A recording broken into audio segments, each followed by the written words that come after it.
Right. I think you can't underestimate the Murdoch scandal because the wires running from Esbjerg to United States and the email to the government probably were. I can see now that there's still activity from BBC and Italy onto FM radio or thereby wires, right? So Murdoch is included in the C-SPAN Clinton hearing where he had access to her computer, meaning that he had access to the, the Foreign Ministry Department, Chris Stevenson, in 2012, right? So I actually think that even he apologized to the British government and also in another case of bodily harm and stuff, that actually he continued lying about the 13 hours where it was where Chris Stevenson was getting killed, right? Another thing is that that's a complete other case I'm talking about now. The reason why I was signing on the Natasha Campus is a little of a mystery because in this town, in the house that I know pretty well, in the center, the old man had a he was an architecture or photographer. I think that you know what I mean. And he was also a former Royal Marine, right? So basically, I thought, right? So there was a calendar in his office. He was making cartoons. I actually think he was a better cartoon than we kind of knew about. Uh, and that calendar was private. The family of Natasha Campbell made a calendar that were not, I think it was not like in bookshops or something. And the question is now, why did he have it? I mean, who gave it to him, or was he? So I've been into looking in Interpol missing person Österreich to see if I could find some kind of answer. Uh, he was a very old man and he died from cancer or something likely, right? And he was in trouble here, like many other, like I listed up the Jersey missing FBI handicapped boys, in Esbjerg, the Bulgarian missing children.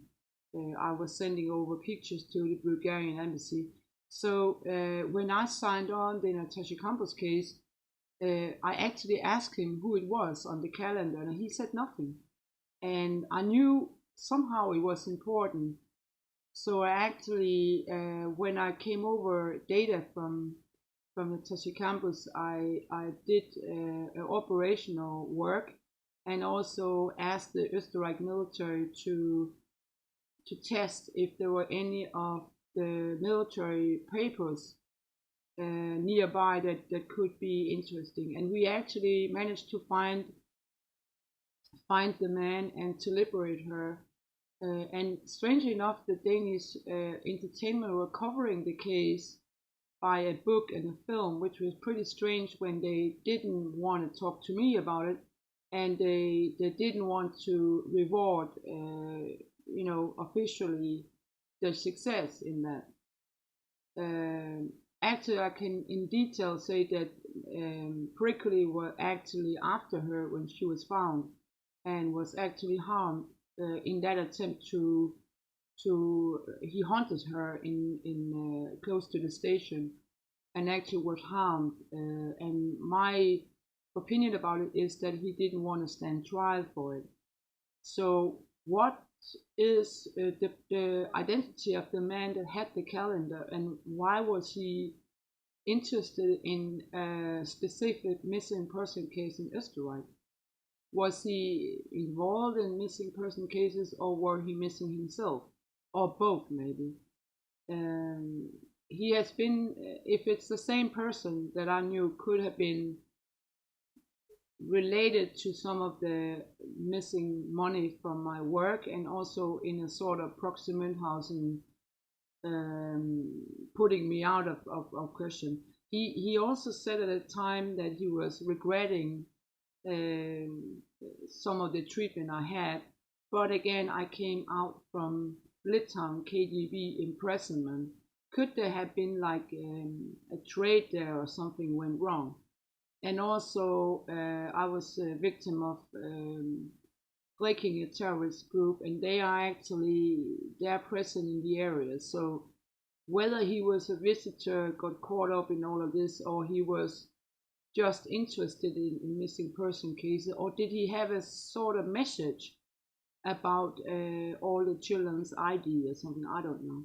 But basically, I'm missing money